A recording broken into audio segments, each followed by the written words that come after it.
Do not expect the one who harmed you to be the one who heals you. You have to be okay with never knowing the full extent of the cheating and the harm done to you in your marriage. You think knowing will heal you. And if you're staying together, that might be the case, but you might never know.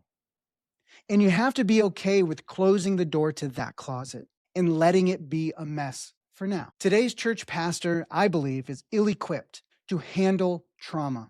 Today's church doesn't have a sophisticated doctrine of suffering because the American church has never dealt with it. So you will have to trust that God is still God and that Christ is still Christ. And though you feel like the bottom is falling out on you right now, you are actually stepping onto the hand that holds all things together, even your life and its problems. And here's what I want you to do today. I know you don't want to do this, but I have walked through this storm and fire that you're walking through right now. Take 5 minutes, get alone, and think about the possibilities of what life could be. If you accept reality, you have 50% of your time back. That is not a void, it's a construction site.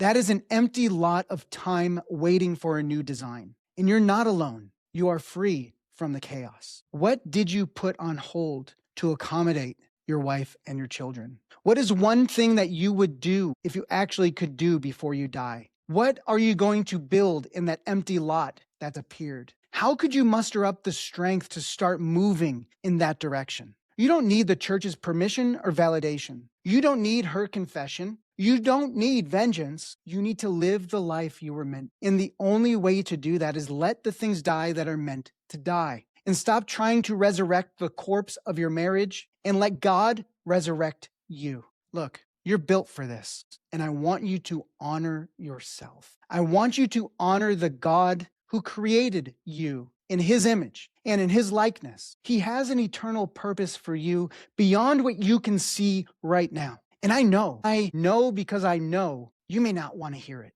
I didn't want, but God wants you to hear this. You are eternally loved. And there's something greater on the other side of this pain, of this circumstance, of the loss. And just like Job, if you endure to the end and be faithful to God, it doesn't mean perfect. And it doesn't even mean fully filled with faith, because God can do something. He can take a mustard seed of faith and explode it into a tree that has branches that goes on forever and ever. What you're experiencing right now isn't just an ending, but it's a beginning of something beautiful if you'll let it.